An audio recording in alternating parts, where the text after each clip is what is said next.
What's good, y'all? It's your boy, Young Russ, and today we in the lab. UPS man just came and dropped off the package. I haven't even opened it up, but today I'm taking this old NRG wheel I used to have on my Subaru Forester, RP the Forester, if you know, you know, and we're putting it on here.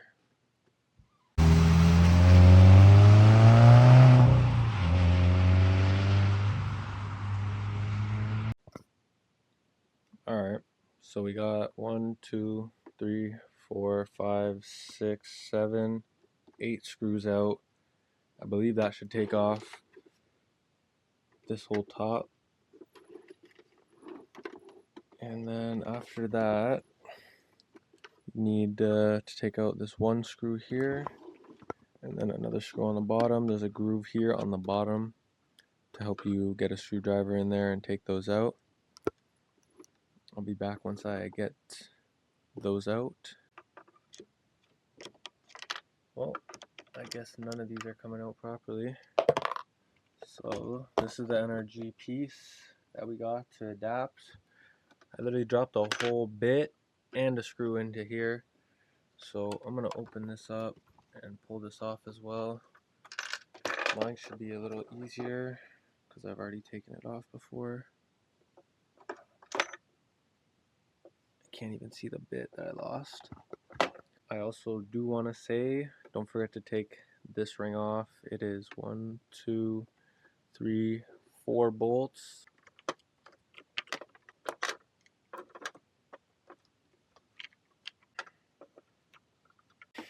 But now we got 3 more screws, small ones, to take this off.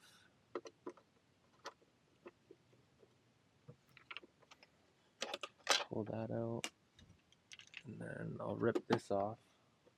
But first, I didn't show you guys the actual adapter. So this is the adapter by NRG. It doesn't have the same shape as this, but I do believe it will go in pretty nice because of the grooves.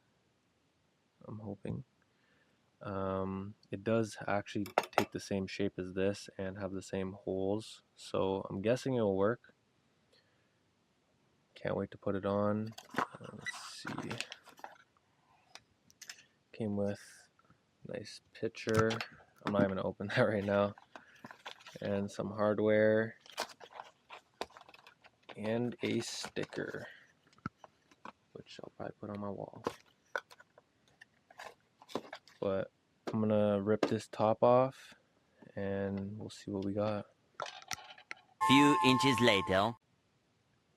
Alright, so this is what we're left with once the top's off. This right here is the wire for this.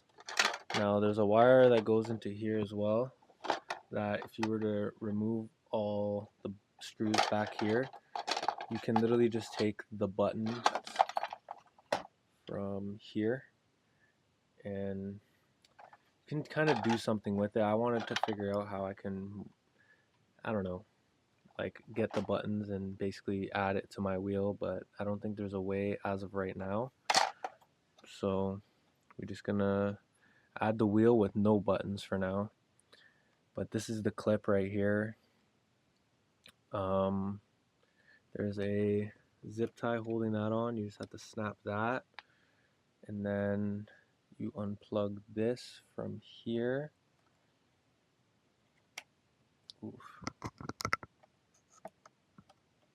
Unplug that from there, and literally it will come through out of here, and then that's gone.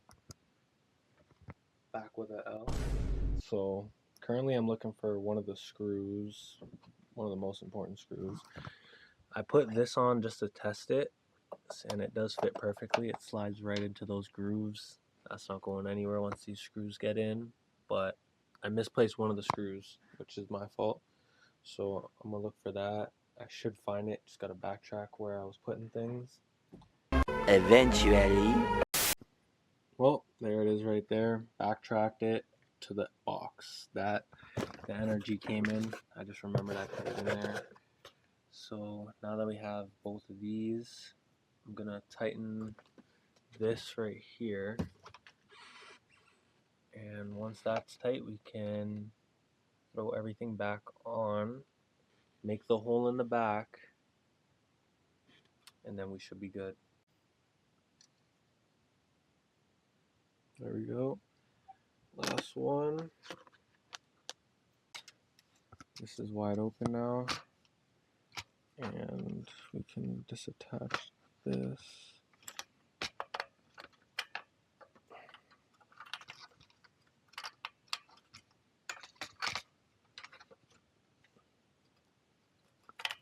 Still zip tie connected to it.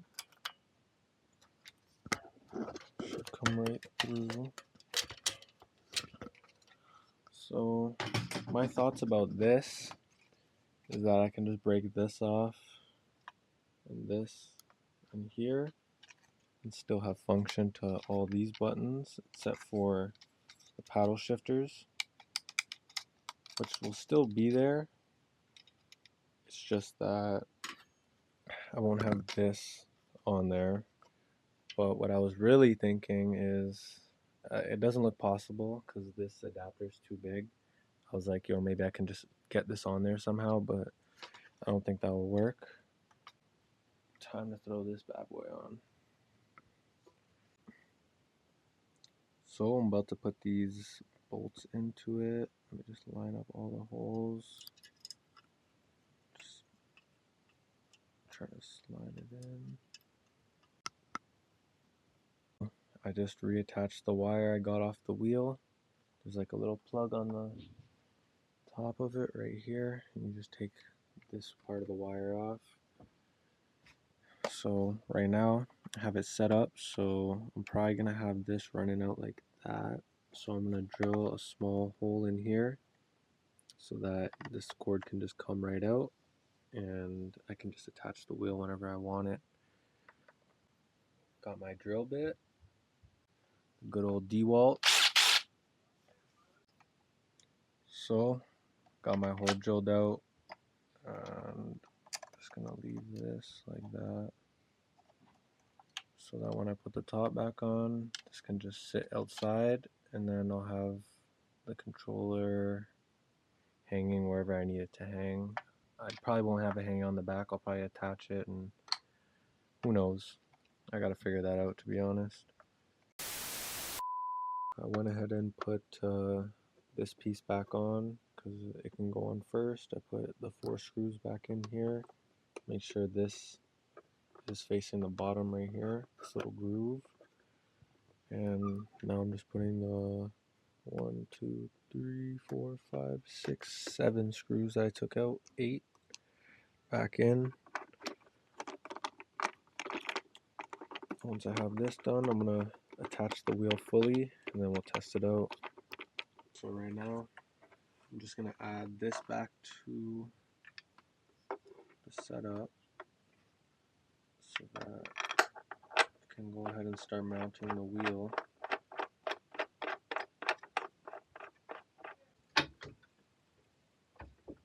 Alright, so this is exactly where we're at right now. I was just tightening this thing up with these vice grips because my piece is broken. If you have a Thrustmaster, you probably can relate. I'm just trying to get a grip, but it seems to be on there pretty nice. So now I'm gonna grab my wheel, slide it on, and tighten it up. This thing sits in a whole different location, man. I love it. I did the bottom first, nice and snug. Now this is it.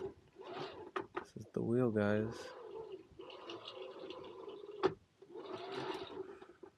So now what I'm gonna do is set up the laptop, clean up all this shit, and then let's go test this, man. So I got it on right now.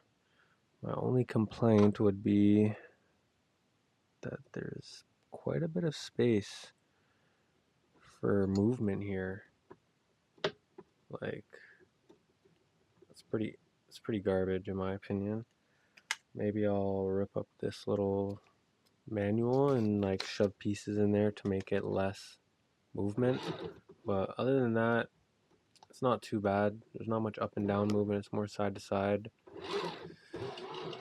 I'm about to plug it in and let's see how it reacts. Moment of truce.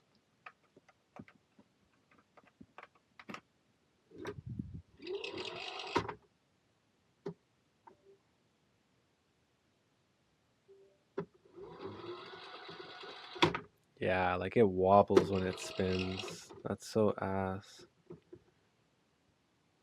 Been a couple days since I installed the wheel, and if you remember, there was a little bit of play in the top and bottom.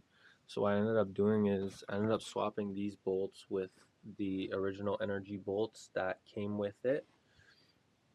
They look like this. So I swapped these. These are the bolts that came with the wheel to connect with the adapters. So I just used these bolts to put it in the top and the bottom. That made it less wiggly here. And then what I did was I added a piece of electrical tape going this way across and on the top as well going across. And then I taped it one time fully around. And then I pushed the wheel on. It was a little tight, which I wanted it to be. And now as you can see, the whole thing moves. Like there's no play in between here and here. So if you guys are looking for a hack to get less play in there, I would say just put some electrical tape around there and then squeeze it right on. It should work perfectly, and then upgrade to the NRG screws. So I just wanted to give you guys an update. I did end up cutting the buttons out of here, and I ran the cord through the inside how it came stock, popped it out through here, and then I just attached it right here and taped it on. I know it looks ghetto, but honestly it works perfectly. All the buttons work, everything's good. Just gotta make sure that you make the right cuts and you get these the paddle things in the openings so that they don't touch against anything. And yeah, that's how I got the buttons on here. I just wanted to do this before I even released the video or anything, just so that anybody who really wanted to put buttons on theirs can. Like I said, I don't need paddles because I got myself a shifter, and that's about it. Hopefully this video was helpful. It's your boy Young Rust. Peace.